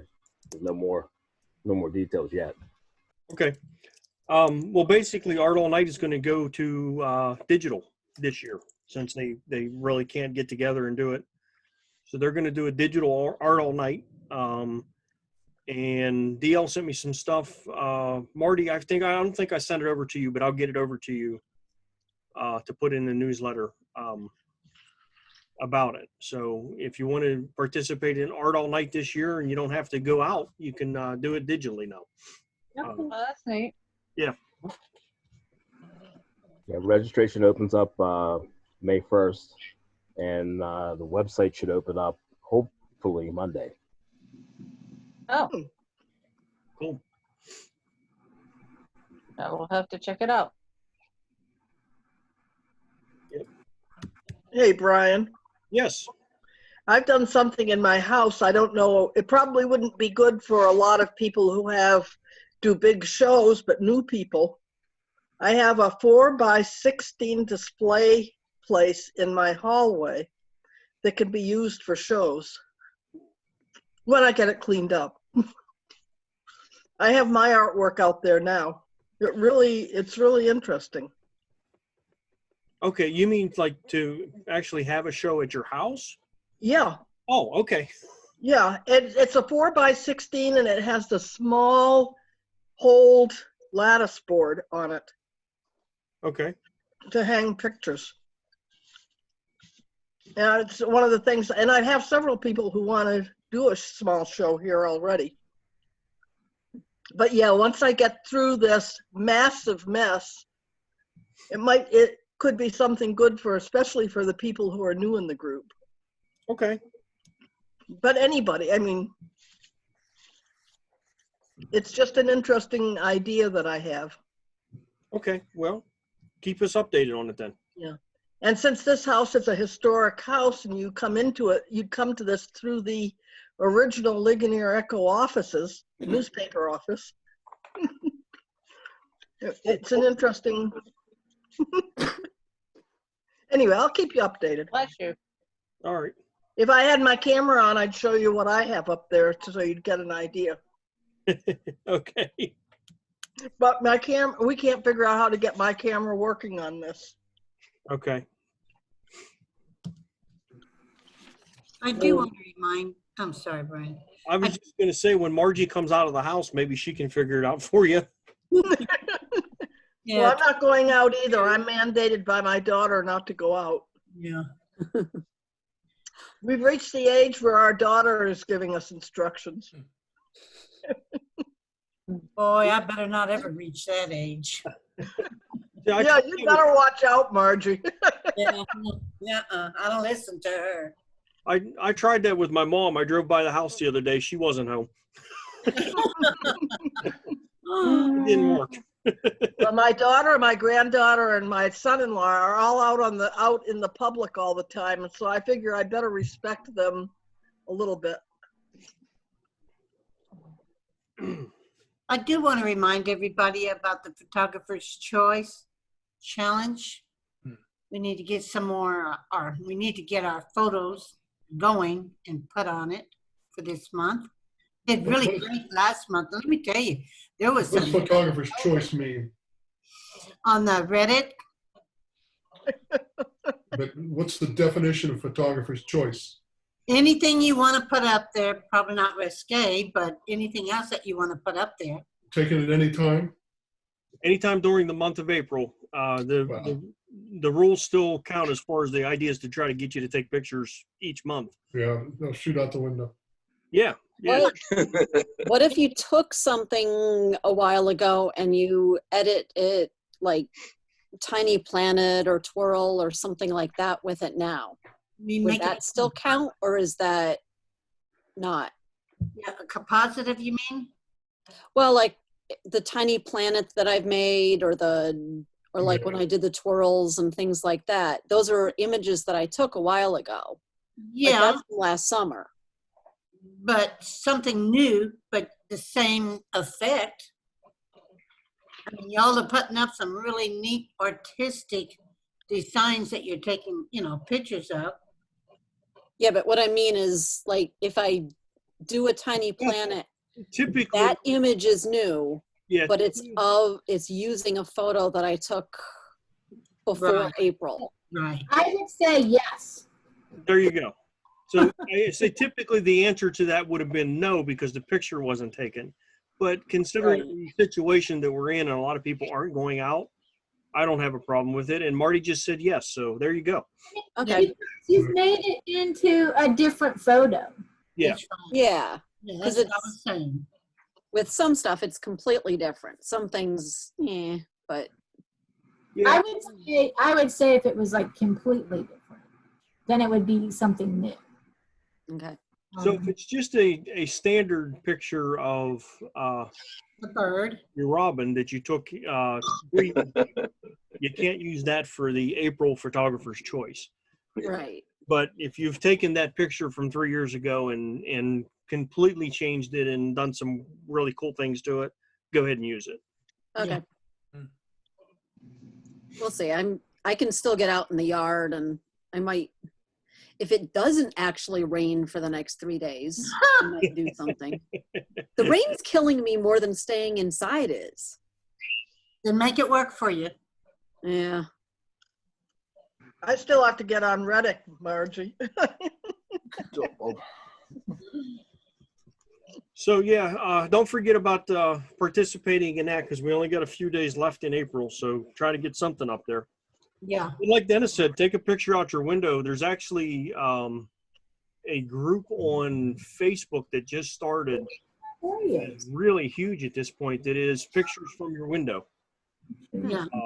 And there's some really cool stuff that people are posting just right outside the window of their house. One of them today was 4 black bears standing on her back porch. Never mind. Yeah, 4 black bears. Yeah. Yeah, that's okay. So I'm hoping that I don't look out my window and see 4 black bears here in Uniontown, but so if What's you that? Angel was showing a picture of a fox looking into her house. yes, I seen the video of that. Yeah. So stuff like So did that. I. It's really neat. So anyhow, yeah, don't forget about that, and don't forget, like I said, the our SWG meeting, of course, will be a digital meeting, or which actually will be next week. Right. 30th. Yeah, our regular SWG meeting will be next week, and that'll be digital. Our first meeting in what month is this? April, May. Our Lightroom meeting in May will be digital, and our first WPS meeting in May for sure will be digital. Yeah. Because the school has contacted me and said that they will not be open. St. Vincent. So, and if they contact me and say we're not going to be open the rest of the year, we'll figure out what to do based on what we're allowed to do. So, I don't know what their plans are, but they've been at least updating me and letting me know month by month whether or not I can meet there. So, Do we still have to pay insurance since we're not being able to? I mean, you still keep the insurance for the whole year? yeah, because it's already paid. So when we pay the insurance in the first part of the year, that covers the whole year. All right. It's a one-time pay, and it covers the whole year. Yeah. And we don't want to drop that policy because those policies don't exist anymore. You can't get them without a business license. Right. Okay. And we don't want to go down that rabbit hole again. Did you get my money? I got some letter from you, but I don't look at the mail until it sits in my house for about 5 or 6 days. So, Okay, so I can just go ahead and cross that one off and go spend it? go spend it? No, you can't spend it. But I did get an envelope that came from your house. Put it that way. Okay, that's my dues tier. Okay, and I got an envelope that came from Marty's house. Thank you. Oh, you're welcome. I made sure that it was like wipeable so you could wipe it off before you opened. And I already did. I wiped it off with a Clorox rag. I taped it really well for you. Yes, yes. Of course, I got to get into it as well. I mean, you know. Yeah, you know, be careful. Was And that it's his? in a plastic bag too. Was that his mask? It was. Yep. Marty, where's your background out at? Oh, it is. It's Wartburg Castle near Eisenach, Germany. Actually was there. That's not my photo though, because my photo doesn't have any leaves on the trees. Because we were there in March, and so it didn't have any. But I grew up with my grandmother having that photo. So when we went to Germany, we went to that castle to, see it. A piece of history that we've always looked at. And so then I got to tour it. So it was kind of cool.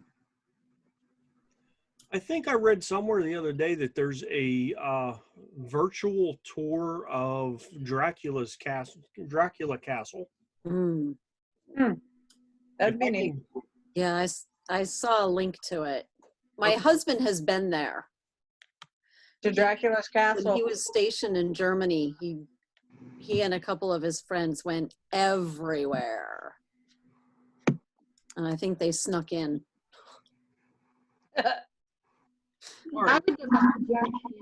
I will see what I can do to find that. Maybe we'll show a bit of that here or there. I remember seeing it. I just didn't bookmark the thing. But I think that'd be cool to see inside of. I tried a couple virtual tours that I wanted to show you guys. I did I went to the Sistine Chapel and stuff like that. They just did not work out very well. Their virtual tours were click this and then wait for it to upload, and then click this and wait for it to upload, and it wasn't really what I was looking for. I'd like to see, even if it's just a YouTube video of the inside of one of those places, as someone walked through and took the video, would be better than what they were showing on their websites. So I've been working on some stuff like that we can do during our digital meetings. So I'm trying to find some stuff, but I haven't been very successful at it yet. And if you guys come across anything that you want to see, or you think that everyone else would want to see, let me know so that we can get it added into one of our meetings. New England Ocean. New England Ocean.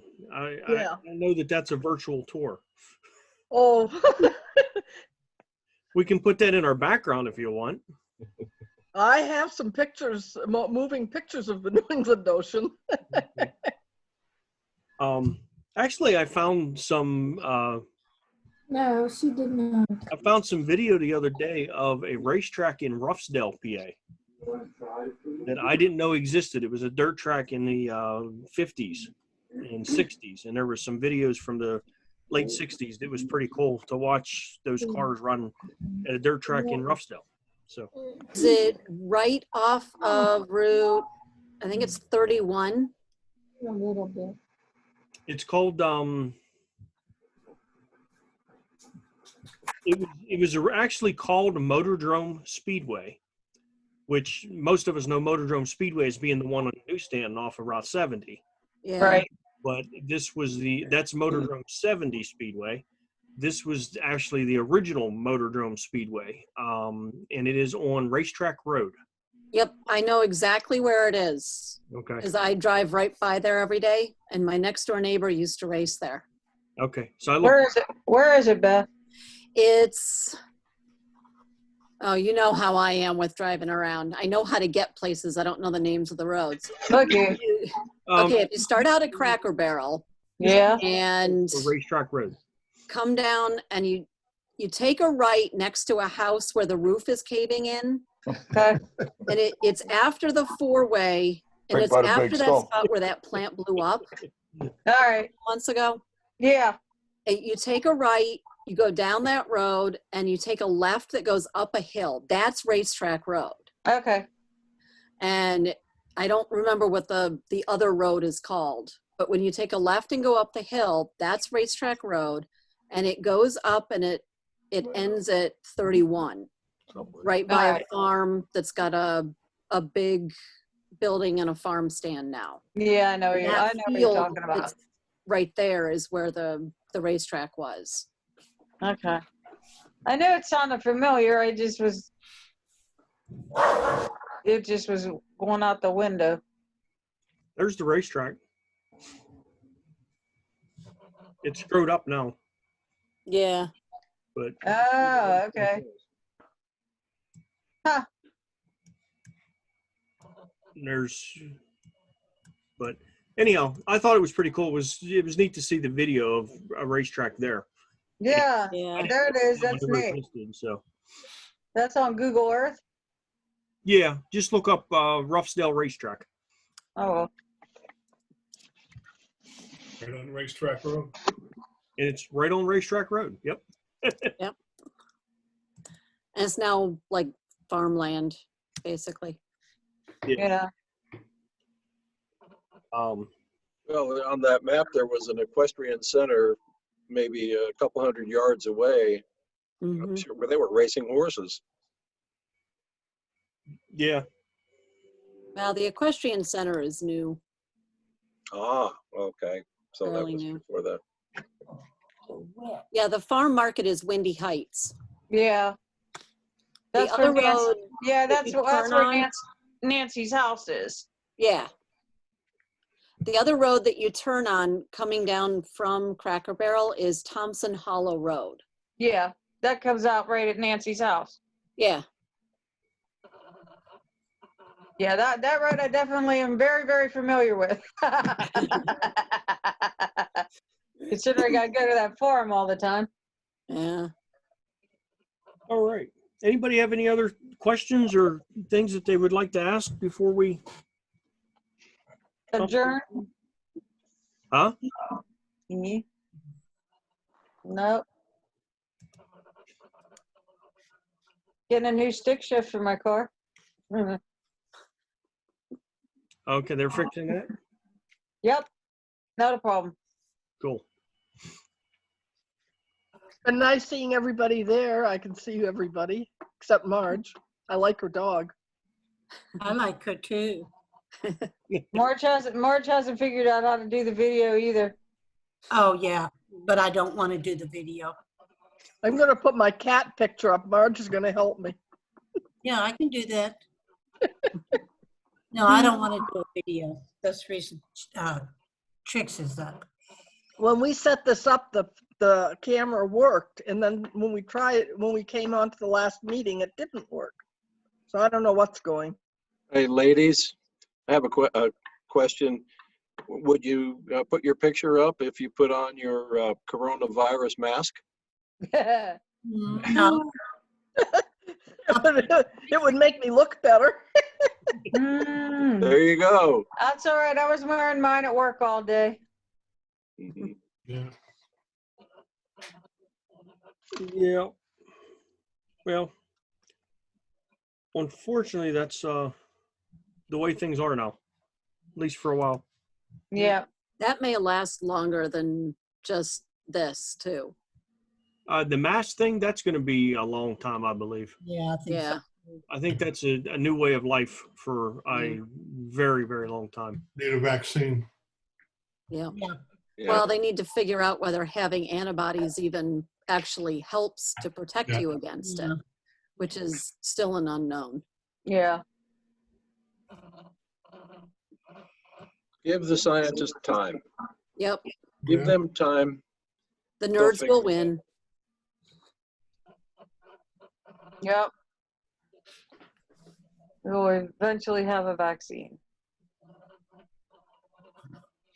So. Your hair is getting long, Annie. Yep. Mine's not. No, Brian still can't do a ponytail. I can put mine in one now. Yeah, me too. Not a big one, but I need about 3 inches taken off my hair. Where are you working, Andy? Red Robin.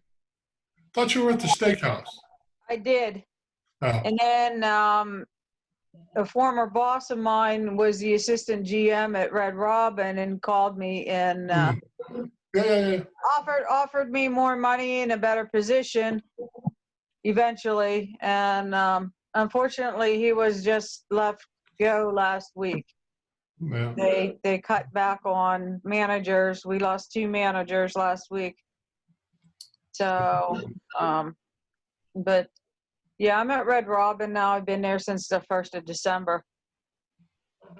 And so more money is more money. Absolutely. Better for me to pay the bills with. So. Hey, Melissa, how's your lights and stuff coming with your crystal ball and all that stuff? You doing any more of that? No. Okay. Show us the new puppy. Yeah. Where's She's he at? refereeing between puppies now. Where's the puppy? I'm surprised you didn't see her. I had her on my lap. Arrow's been in my seat when I was up getting her. It's been I had them in bed. Oh. When we started, and little Miss has baby. Hello. She does not like to be in bed alone. She has very independent little behave. It's like telling a 2-year-old. It's like having a 2-year-old and a 10-year-old and telling the 10-year-old to stop when the 2-year-old's the one that's starting it. Yeah. They're driving me nuts. I mean, they're getting along really well. It's just I worry because she's so small. For a couple weeks anyway. Another bag of dog food and pure German Shepherd or Shepherd mixed or what? He's supposed to be a purebred. Check his paws. Check those paws. See how big they are. That'll be a 50-pound bag of food a week. Yeah, We had 2 of them before the other one, so. Yeah. So all my pictures are being done with my cell phone right now. Mm-hmm. Oh God, you guys are lifting the chair. Stop.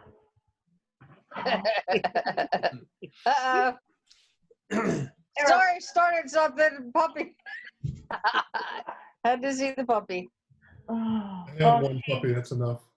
The chair that I'm sitting in, there's another one, and they were underneath the chair and they were lifting the chair. First for everything, let me tell you. But yeah, I tell Arrow to take it easy, be nice, let her chew on toys because he'd rather play. And of course, she needs breaks often to get some sleep because she's only 7 weeks old. And the next thing I know, she's pulling his tail. She'll take flying leaps and land on his face. Teeth out, like, come on. Oh, like, Jesus, she's only 7 weeks old. So. So Melissa won't be playing with things that are glass for a while. Yeah. By the way, I did order my crystal ball the other day. I should have it by the weekend. There you go. Cool. If I'd have known you was doing that, I told you to order 2 since I can't find mine. Well, you know, hey, sorry. Hey guys, I found this earlier. I was looking for it again. I forgot to bookmark it. Here is a JPEG digital art show. Call for all artists, paint, draw, photography, music, dance, movement, poetry. All submissions are due by May 15th. And this is in Pittsburgh Photographers is where I found it at, is a post in Facebook. Oh, okay. It doesn't say anything about any charge or anything like that. So it's going to be a online photography show, or art show, I should say. If you wanted to participate. jpeg@gmail.com. It is rvr.jpeg@gmail.com. Okay. That's the email. I don't have a pen on me. Take a screenshot. He's recording this. When I do screenshots, it screenshots like 48 screens on my computer for some reason because I have multiple monitors. Okay, here. I got a better idea. With Apple, I can choose what area I want to screenshot. I don't have to do the whole thing. Yeah, I could do that too. Shift Command 4 for me. Snipping tool. Snipping tool. You're recording this for Reddit? Yes. Yes, this everything's recorded. It'll go up. Absolutely. You'll be able to look at it on there tomorrow then. Yep.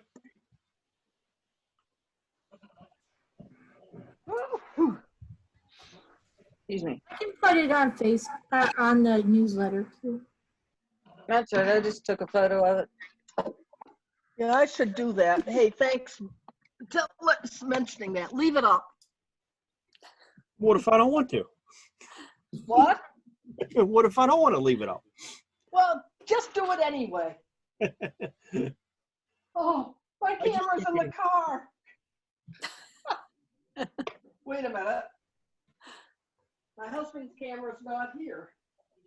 It's faster just. Wait a minute. No, it's not. I found it. Oh. The cat's attacking me. Now I can put this in the writers group too if I have a photograph. Wait a minute. Hold on. Got to figure out how to use this camera. Oh Lord. She's in a photography group and she can't figure out how to use the point and shoot. Well, you know what? I always have to turn it on after I try to take my first picture. I got it. Thank you. Okay. Real quick, I wanted to mention the You Are Here down in Jeanette is also doing their annual show. I think it's like June or July, so submissions are till May 15th as well. Whose was that? Mine? Yours? God, tricks. Okay, come here. Come here, baby. Oh, that looked interesting. Do they have a name for that show, Melissa? It's going to be somewhere else on there because the deadline to enter is the 15th. Our team register. Go under events. Okay, I'm there. Yeah. Is that where you're at? Yeah. I think you have to scroll down a ways. Because I think it's listed where for June. There. That's it. Anniversary exhibit. What? This one. I've given you all But I this. think it's on Facebook already, though.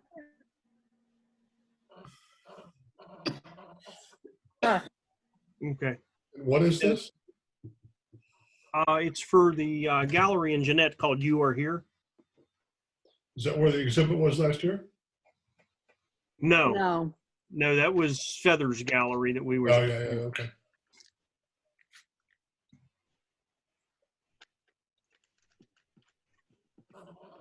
All right, well, and if you find that information, send it over to Marty so we can throw it in the newsletter.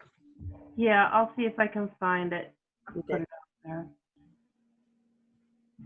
Sorry, I keep trying to mute because the dogs are playing and barking and they're all wound up. Anything else going on anybody knows about that? Don't forget about the Art All Night too. Since it's digital, there's no reason why every one of us can't submit. Yeah. DL, there's no. What is that? What is that, Brian? The what? Art All Night for Pittsburgh. Okay. What was your question?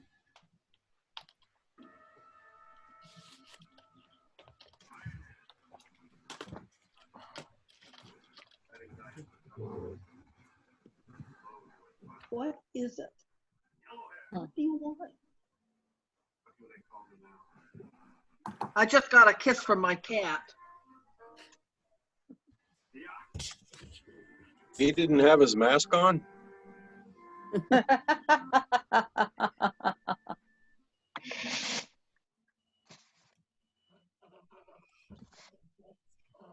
Well, I'm gonna get ready to leave. I'm gonna head out as well. Hey, Marge, I'll visit you someday. We can talk. Yeah. Well. She'll do it through the door. Yeah. Yeah. She's in the door and I'm on the sidewalk. That's it. Best way to do it. Here's the information for Art All Night. I'll get this over to Marty here in a second, but registration opens on April 25th. Event details will be No, it's posted. April 1st. Or, sorry, May 1st will be open. May 1st, okay. May 1st for registration. Okay, so And registration opens May 16th for the 4th. show. What's that deal? 16th for the show. Okay.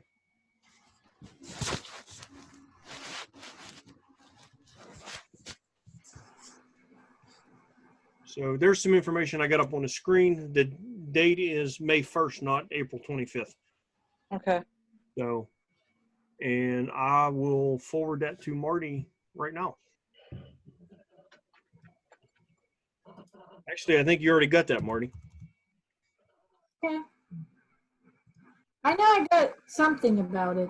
I thought DL sent it to me, but it could have been you just forwarded DL's. No, he did send it to you. I see you're in the CC there. So that's on there. Okay, guys, this is what it looks like. I'm going to go upstairs. See you later. Bye. Time to refill. He needs a refill. Rick You says know my reason. it's time to go home. Okay. Not safe. Bye, Rex. Good night, everybody. All right, Good night, everybody. Yep. Good night. Night. See you there. Night. Bye. Okay, guys, it's 9 o'clock. If everyone's pretty much finished up, we can end for the evening because I actually have to get up and go to work in the morning. Hey, Brian, Brian, Good. Oh, I'll send you a digital hug. okay. Good night, everybody. Good night. Take Bye. care. Bye-bye. Next meeting will be next Thursday. I'll send out the invite before long. Okay. All right. Bye. Everybody. All right. Thanks, guys. Bye. Okay. Bye. Bye.